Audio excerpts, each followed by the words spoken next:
Shalom teman-teman Next Gen. Masih kurang antusias. Saya sapa sekali lagi. Shalom. Boleh saya undang kita untuk semua bagi berdiri. Buat teman-teman yang duduknya di belakang, boleh kita maju satu bangku ke depan yuk. Isi yang di depan dulu. Atau enggak yang di depannya maju satu gitu.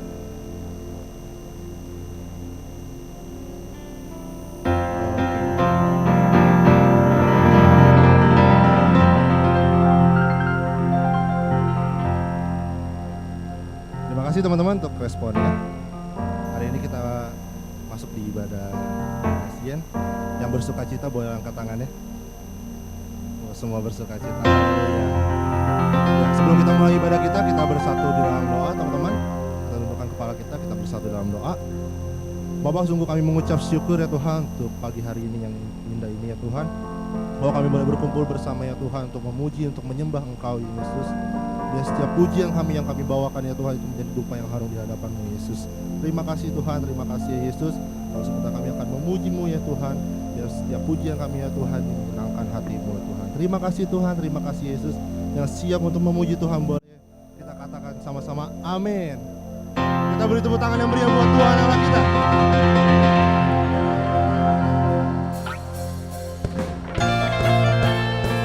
Boleh sama-sama kita bertepuk tangan.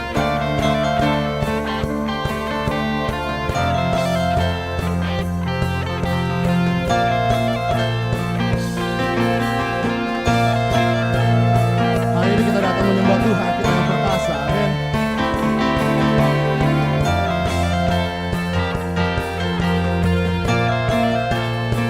Mari sama-sama katakan.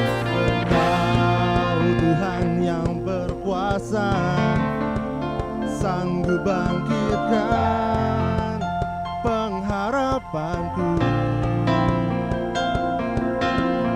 Jiwaku kan bersorak,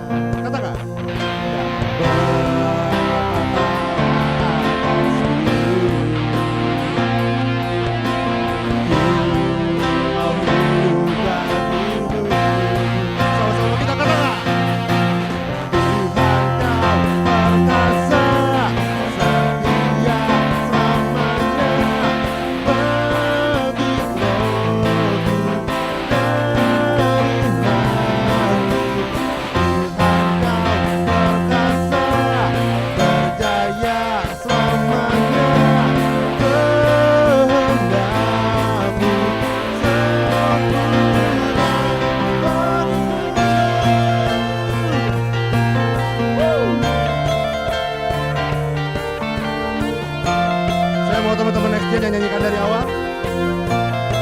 Mari teman-teman nyanyi, katakan.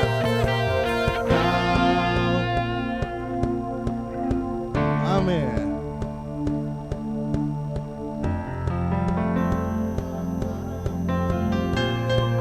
Katakan jiwaku. Sama-sama nyatakan.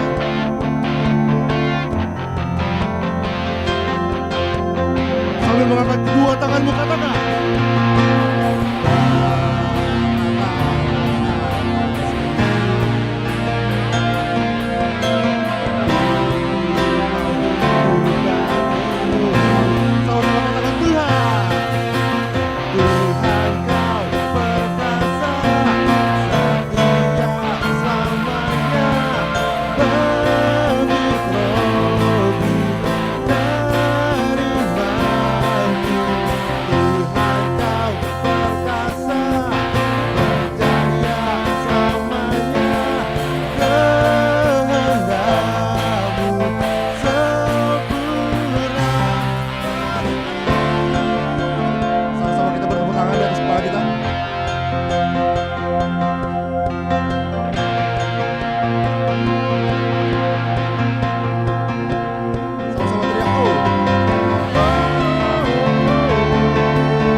kehidupan yang sanggup menyelamatkan jalan kebenaran. Sama-sama kita katakan, kami rindukan kuasa lawatanmu.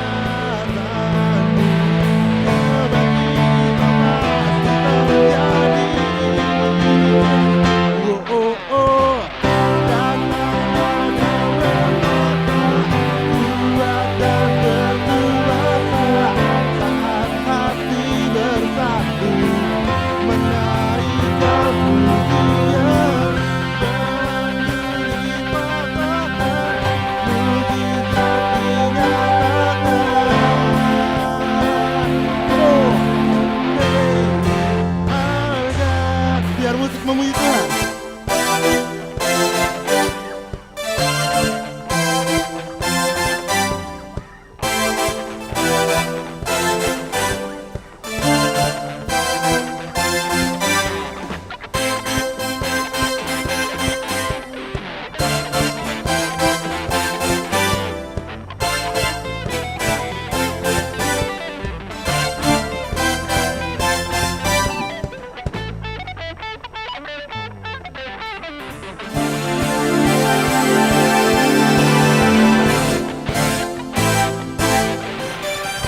Kami mengangkat kedua tangan kita. Kami rindukan kuasa lawatanmu. Kebangkitan pasti terjadi. Katakan kami rindukan.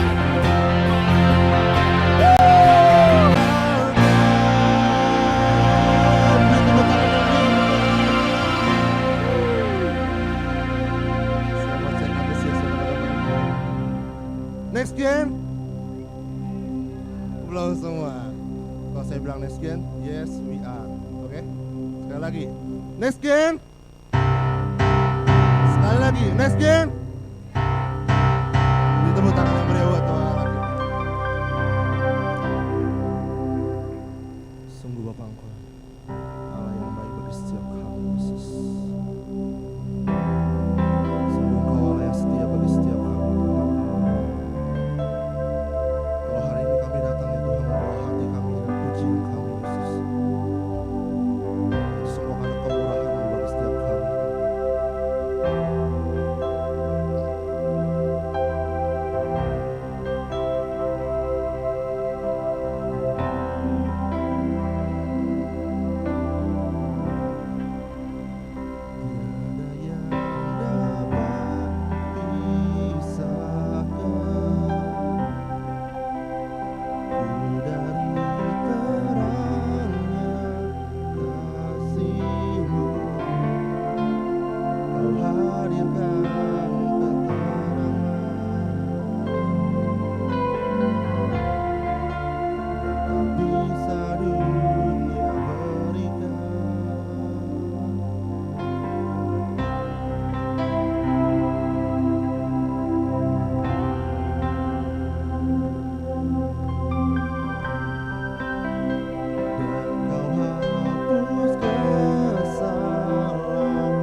Never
Biar setiap apapun yang mereka perbuat bagi bangsa Indonesia ini ya Tuhan, itu semua hanya untuk kemuliaan nama-Mu Yesus.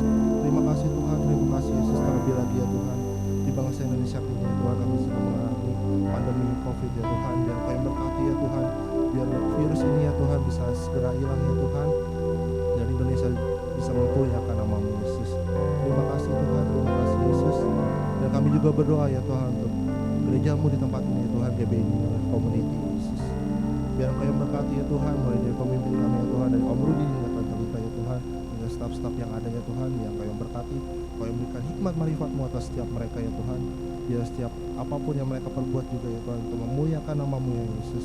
Dan setiap jemaat-Mu yang ada ya Tuhan di gereja ini ya Tuhan, itu datang untuk menyembah dan memuji Engkau Yesus. Terima kasih Tuhan, terima kasih Yesus. Dan juga kami berdoa untuk supaya komunitas kami ya Tuhan di tempat ini ya Tuhan, ada Nesmin ya Tuhan. Kau berkati mulai dari pemimpin teratas ya Tuhan, dari Pak Yunika ya Tuhan, dan terbawah ya Tuhan, dari LG dan Fayam ya Tuhan. Di setiap pemimpin yang ada ya Tuhan di komunitas kami ini ya Tuhan, di komunitas anak muda ini ya Tuhan, bisa menjadi dampak untuk bagi komunitas-komunitas lain ya Tuhan di luar sana ya Tuhan. Kau yang berkati ya Tuhan, biar komunitas ini ya Tuhan bisa menjadi berkat bagi banyak orang ya Tuhan. Dan juga kami berdoa ya Tuhan untuk teman-teman kami yang masih mungkin mengalami sakit ya Tuhan, atau mengalami pergumulan ya Tuhan. Biar Kau yang berkati ya Tuhan, biar Kau yang selesaikan setiap permasalahan mereka, biar Kau yang selesaikan setiap sakit penyakit mereka yang mereka alami ya Tuhan, yang Kau yang menyembuhkan mereka, dan Kau yang menyelesaikan setiap apapun yang mereka alami ya Tuhan. Dan juga kami berdoa ya Tuhan untuk setiap teman-teman kami ya Tuhan yang sedang mengalami krisis ekonomi ya Tuhan di masa pandemi ini ya Tuhan. Biar Kau yang berkati setiap mereka ya Tuhan, biar mereka bisa mengelola ekonominya dengan baik ya Tuhan di masa pandemi ini ya Tuhan. Terima kasih Tuhan, terima kasih Yesus. Dan juga kami berdoa ya Tuhan untuk hamba-Mu yang nanti akan menyampaikan isi firman-Mu ya Tuhan, untuk Bang Jepri ya Tuhan, yang Kau yang berkati ya Tuhan. Biar setiap apapun yang diberitakan ya Tuhan, firman yang dikeluarkan ya Tuhan, itu bisa merema dalam hidup kami ya Tuhan. Terima kasih Tuhan, terima kasih Yesus. Hanya di dalam nama Tuhan Yesus, haleluya. Teman-teman dipersilakan untuk duduk.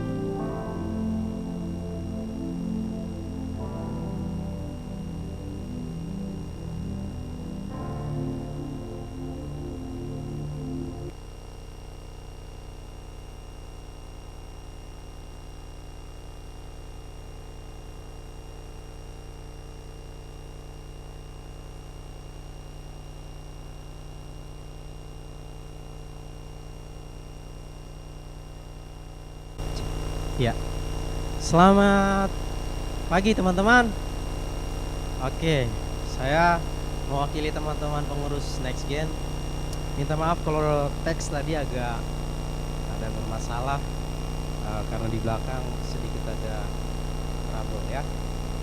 Dan kalau saya lihat sih dari wajahnya pasti di antara teman-teman memaklumi karena corona barang baru buat kita ya. Betul nggak sih?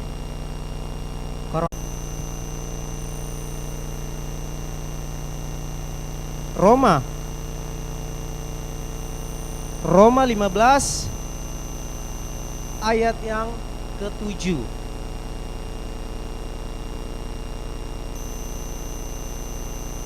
Roma 15 ayat yang ke-7. Kita baca bersama-sama. 1, 2, 3. Sebab itu terimalah satu akan yang lain, sama seperti Kristus juga telah menerima kita untuk kemuliaan Allah. Kalau temanya adalah tentang kenapa kita harus mengasihi sesama, kita harus tahu dulu bahwa topik besarnya atau garis besarnya adalah tentang kasih. Nah, kasih itu kita harus tahu berasal dari mana, atau akarnya dari siapa, atau seperti apa narasi yang kita mau gunakan setiap hari tentang kasih. Nah, Alkitab mengatakan bahwa Allah adalah kasih. Jadi kasih itu pribadi, bukan kata kerja atau bukan kata sifat, tapi pribadi. Jadi Allah itu adalah kasih. Kenapa kita mengasihi sesama? Berarti karena kita sudah terlebih dahulu dikasihi oleh Allah. Kapan kita dikasihi oleh Allah? Sejak kapan kita dikasihi oleh Allah? Sejak kapan Allah mengasihi kita? Boleh jawab? Sejak kapan kita dikasihi oleh Allah? Saya mau flashback sebentar. Yohanes 3 ayat yang ke-16 kalau nggak salah. Karena begitu besar kasih Allah akan dunia ini sehingga ia telah, kata telah di situ berarti akan, sudah terjadi atau nanti. Sudah terjadi. Kita itu sudah dipilih jauh sebelum dunia ini dijadikan. Artinya kapan kita dikasih oleh Tuhan? Jauh sebelum dunia ini dijadikan. Cuman masalahnya adalah di dunia nggak mengenal apa itu kasih. Dunia mengenal lebih kepada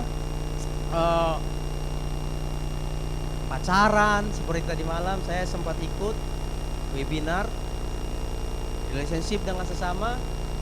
Dunia sedang bingung antara love sama nafsu.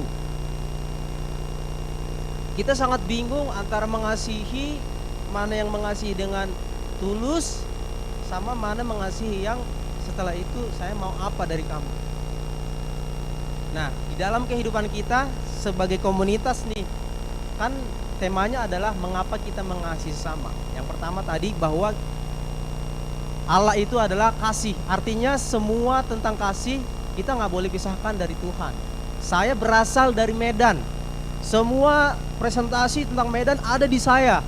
Nah, sama dengan Tuhan. Semua pengertian, kalimat, narasi apapun tentang kasih semuanya ada di dalam Tuhan. Kalau kita mau membicarakan tentang mengasihi sesama berarti kita nggak boleh pisahkan itu dari Tuhan. Kalau Tuhan mengasihi semua orang berarti kita juga mengasihi semua orang. Apakah Tuhan mengasihi pezina? Tuhan mengasihi pezina enggak? Tuhan mengasihi pembunuh? Tuhan mengasihi pembunuh enggak?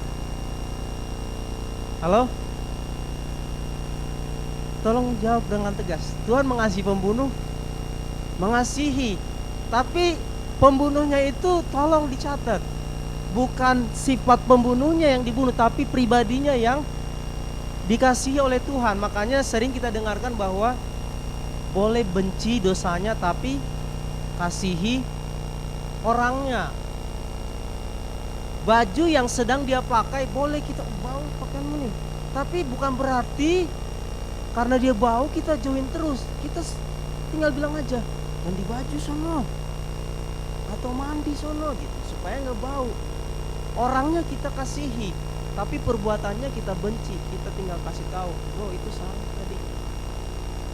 Jadi sederhana aja. Kenapa kita mengasihi Tuhan? Karena Allah itu adalah kasih. Kasih berasal dari Tuhan, awalnya dari sana. Karena begitu besar kasih Allah akan dunia sehingga ia mengaruniakan anaknya yang tunggal, supaya setiap orang yang percaya kepadanya tidak binasa. Nah, orang-orang yang ada di sekeliling kita itu, yang saya kasih aja belum mengenal Tuhan, itu tugas kita untuk membawa mereka kepada kasih Allah. Supaya apa? Mereka bergabung dengan kita. Mereka ada di dalam kehidupan yang kekal. Ingat, setelah ini pasti ada yang lebih dahsyat. Karena dunia tidak pernah menjanjikan, atau Alkitab berkata dunia ini bukan semakin baik tetapi semakin jahat. Bagian kita adalah mempergunakan waktu sebaik mungkin.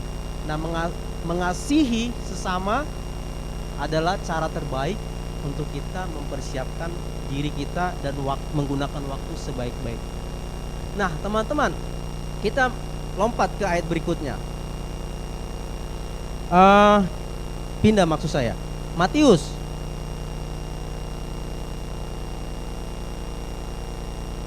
Matius 22.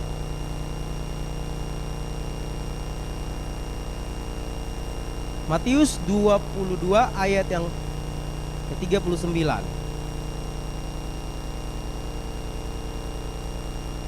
Matius 22 ayat yang 39. Kita baca bersama-sama, 1, 2, 3. Dan hukum yang kedua yang sama dengan itu ialah kasihilah sesamamu manusia seperti dirimu sendiri. Nah, teman-teman, mengasihi sesama itu dianalogikan seperti kita mengasihi diri kita sendiri. Nah, kalau kita mencintai diri kita sendiri, pasti kita juga punya kemampuan untuk mengasihi sesama. Nah, saya percaya di antara kita naturalnya manusia itu bisa mengasihi. Kita tidak diciptakan punya natural untuk langsung membenci, aduh gue pengen bunuh si ini enggak. Tapi dia punya natural tuh mengasihi. Kita berkomunitas itu bukan karena kita untuk saling membunuh atau saling menjelekkan. Kita berkomunitas itu karena naturalnya kita pengen mengasihi sesama, pengen membangun sesama. Konteksnya di next kan apa? Sekarang kita semuanya distance.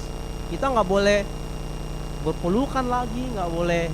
Bahkan kalau kita mau CP atau GC, kita harus pakai virtual sekarang. Kita nggak boleh. Jadi agak jadi bias buat kita karena distance yang ada. Akhirnya kita mempraktekkan kasih itu agak bingung. Kenapa agak bingung? Yang tadinya kita bisa tatap muka sekarang harus lewat online. Sama seperti yang dilakukan oleh teman-teman yang di rumah sekarang, mereka nggak bisa datang ke sini. Jadi agak membingungkan buat kita bagaimana caranya kita mengasihi sesama. Sedangkan itu adalah perintah Tuhan. Nah, teman-teman, saya percaya bahwa kata di sekitar kita itu bukan cuma berbicara antara jarak diameter, betul gak? Saya percaya kalau Alkitab mengatakan mengasihi yang di sekeliling kita bukan cuma berbicara antara jarak kilometer, tapi yang dikatakan di sekitar kita adalah orang-orang yang kita tahu dan yang kita kenal. Contoh saja, saya kenal si A, wah udah lama nih nggak ketemu dan saya nggak tahu kabarnya. Waktu kita telepon dia, waktu kita tanya kabar dia, itu adalah bentuk cara kita peduli terhadap kabarnya dia. Itu adalah cara kita untuk mengetahui keadaan seseorang. Padahal kita nggak tahu jaraknya di mana. Ada yang mungkin di Surabaya, ada yang mungkin di Rawalumbu, ada mungkin jaraknya di luar negeri sana. Tapi karena kita pengen tahu, kita peduli dengan dia, kita pengen kabarnya. Apalagi dengan teknologi yang super canggih sekarang, dengan satu klik kita bisa tahu keadaan seseorang. Waktu klik, wah, di Instastory langsung ketahuan ini orang ini lagi di sini. Nah, cara kita untuk mengasihi sesama yang ada di sekitar kita tuh sangat mudah sekarang dengan teknologi. Tapi karena ada corona, kita semakin jauh dari yang namanya persekutuan secara fisik begini ya. Nah, teman-teman, saya rindu supaya setiap kita ketika kita misalnya GC online atau CP online, usahakan kita benar-benar ada di situ. Jangan sampai waktu kita ibadah online, kenapa nggak ibadah offline? Ya kan takut corona segala macam. Terus saya ibadahnya di rumah, tapi ibadahnya di rumah juga bilangnya sih online, tapi belum mandi, ibadah online masih di tempat tidur. Bagi saya itu agak kurang elok ya. Karena apa? Kita tidak menghargai yang namanya pertemuan. Kita sedang melihat teman-teman kita yang melayani kita, teman-teman kita yang menyediakan fasilitas untuk kita boleh beribadah secara online. Nah, kalau sikap seseorang tidak seperti waktu ia datang ke tempat ini, maka kita kasih kita kepada Tuhan sedang berkurang. Karena apa? Hormat kita juga terhadap apa yang disediakan oleh gereja itu kita juga tidak menghargai. Nah, teman-teman, kalau lagi ibadah atau GC online segala macam, hargai, lihat, dengarkan apa yang dikatakan, dengarkan apa yang diungkapkan, supaya apa? Kita mengerti orang ini sedang berbicara apa. Coba saja teman-teman berbicara kepada lawan bicara, tapi teman-teman dicuekin. Pasti teman-teman merasa, aduh, gua dicuekin nih. Jangan-jangan apa yang gue bicarakan tidak penting, atau sebaliknya. kita teman-teman harus selalu mendorong diri kita untuk apa? Menghargai sesama, karena itu adalah cara kita untuk menghormati siapa penciptanya. Nah, teman-teman, di Next Gen ini baru 2 kali ya ibadah ya, 2 kali, dan karena corona saya sebetulnya dari awal nggak tertarik banget untuk bahas corona, tapi tadi malam tuh saya mengisi sebuah komsel di gereja lain di Harapan Indah. Saya bilang saya nggak mau bahas corona ya, saya lebih baik bahas firman Tuhan ketimbang corona. Tapi ada satu orang akhirnya komsel itu jadi tadinya cuma 1 jam jadinya 2 jam karena bahas corona. Saya bilang tujuan kita bukan membicarakan corona, membicarakan firman Tuhan. Nah, waktu teman-teman komsel baik itu lewat offline maupun online, bicarakan firman Tuhan yang membangkitkan iman kita. Jangan membicarakan hal-hal yang jadinya takut gitu loh. Waspada sih boleh, tapi jangan sampai parno banget kita jadinya. Apa-apa ini jadi ngapa-ngapain jadi takut gitu. Jadi cara kita mengasihi sesama adalah sampaikan firman Tuhan kepada dia. Karena iman timbul dari pendengaran. Waktu kita perdengarkan firman Tuhan, percayalah firman Tuhan itu akan membuat imannya semakin kuat. Jadi makanya saya bilang dari awal saya nggak tertarik bahas corona. Bahkan semenjak PSBB saya sama sekali nggak tertarik bahas corona. Kenapa? Karena sebenarnya penyakit ataupun bahaya itu jauh-jauh hari Alkitab sudah tuliskan, cuman kita nggak ngeh aja, nggak bersiap-siap aja. Akhirnya apa, waktu ini datang kita semuanya terkaget-kaget. Waktu coronanya datang tiba-tiba kita semuanya kelabakan. Gereja juga kelabakan, pemerintah juga kelabakan, semua kelabakan. Karena apa? Mereka pasti awalnya takut, dasarnya takut. Nah, jangan sampai rasa takut kita sama seperti dunia yang takutkan.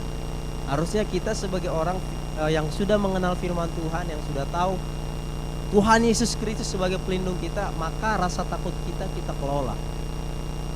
Kita nggak boleh takut sama seperti dunia takut. Karena apa? Masa pelindung kita, Tuhan kita, Sang Pencipta tidak melindungi kita. Bagian kita adalah kita tetap baca firman Tuhan dan membagikannya kepada sekeliling kita. Supaya apa? Orang yang ada di sekeliling kita itu terbangun. Orang yang ada di sekeliling kita itu bangkit lagi dari rasa takutnya, dari rasa malasnya. Saya bilang ke teman saya itu lebih takut orang jadi masuk ke zona nyaman baru karena corona ini ketimbang takut sama coronanya sendiri. Sekarang bikin acara aja tuh susah. Udah dikasih link, ngeklik doang itu susahnya minta ampun. Jadi masuk ke zona nyaman baru. Alasannya adalah corona. Alasannya secara fisik begini. Kita nggak tahu kenapa dia makin pucat ya. Duh, kenapa kukunya kepanjangan segala macam. Kenapa badannya agak kurus segala macam. Dengan kehadiran seseorang itu membuktikan bahwa dia punya komitmen 50%. Teman-teman ingat, seseorang hadir dalam sebuah pertemuan, kalau dia hadir itu membuktikan komitmennya 50%. Nah, kalau dia udah dikasih link aja udah nggak mau klik, nah teman-teman bisa tahu bagaimana menghadapi orang ini. Jangan dibenci, sekali lagi jangan dibenci, tetap deketin, jangan patah semangat karena dia orangnya susah, jadinya kita juga udahlah, kita udah tahu lah orangnya dia susah diajak untuk acara bersosial, susah diajak ketemu, susah diajak GC, susah diajak CP dan segala macam. Akhirnya kita jadi ikut dengan sifatnya orang itu. Kami bersyukur Tuhan buat hari ini. Terima kasih buat kebenaran firman Tuhan yang sudah mengingatkan kami hari ini, supaya kami mengasihi sesama kami. Meskipun dalam keadaan sulit, kami tetap harus mengasihi sesama kami, karena kami tahu Tuhan, Kau terlebih dahulu mengasihi kami Bahkan jauh sebelum kami dilahirkan di dunia ini, Engkau sudah mengasihi kami, Engkau sudah mengenal kami. Dan hari ini aku berdoa buat teman-teman yang ada di tempat ini maupun yang ada di rumah, biar Tuhan memberkati mereka, biar firman ini tertanam di hati mereka, tertanam di hati kami masing-masing, sehingga hati kami, hidup kami berbuah untuk kebesaran nama-Mu. Terima kasih Bapa, dalam nama Tuhan Yesus kami berdoa. Haleluya. Amin.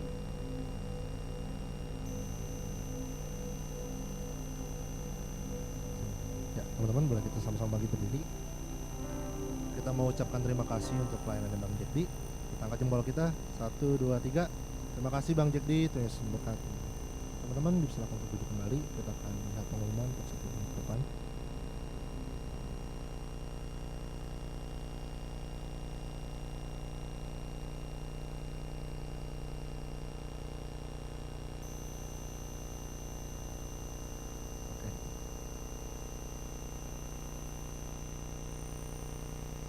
Oke, ayo teman-teman, kita bangkit berdiri sama-sama lagi. Kita mau terima berkat yang dari Tuhan. Kita mau sama-sama berdoa. Ya, kita terima berkat daripada Tuhan. Terima kasih Bapa, terima kasih Tuhan. Kami percaya bahwa berkat Tuhan menjadi bagian setiap kami, mengurapi hamba-Mu yang telah memberkati kami melalui kebenaran firman-Mu Tuhan. Biar berkat Tuhan juga menjadi bagian dari hamba-Mu di Tuhan Yesus, kemanapun dia pergi dan berada. Kasih setia Tuhan menjadi bagian dia, apa yang menjadi kerinduannya Tuhan, Tuhan senantiasa memberikan seturut dengan kehendak Tuhan. Terima kasih ya Bapak, terima kasih Tuhan. Yuk teman-teman, kita mau angkat tangan kita di hadapan Tuhan, kita mau terima berkat yang dari Tuhan. Terimalah olehmu segala berkat, cinta kasih karunia dari Allah Bapa, Tuhan Yesus Kristus menjadi bagianmu. Mulai dari hari ini sampai Maranatha Tuhan Yesus datang kembali menjemput setiap kita. Dan biarlah jangan seorang pun menganggap engkau rendah karena engkau muda, tapi jadilah teladan lewat tingkah lakumu, perbuatanmu, dalam kehidupanmu dan dalam apapun yang engkau lakukan. Haleluya, amin. Shalom teman-teman, kita saksiin pengumumannya.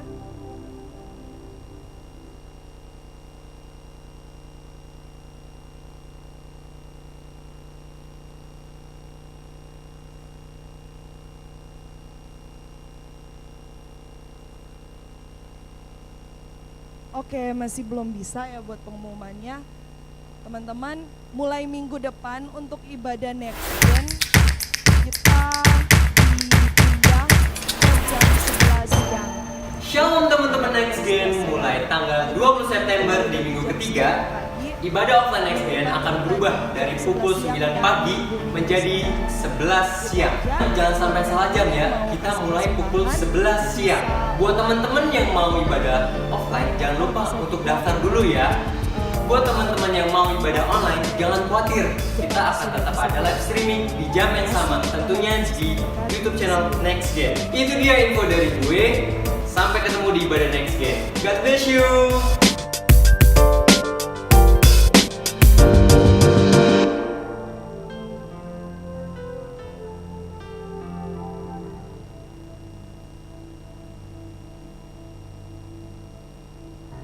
Teman-teman pelayan, jangan pulang dulu, kita ada evaluasi sebentar.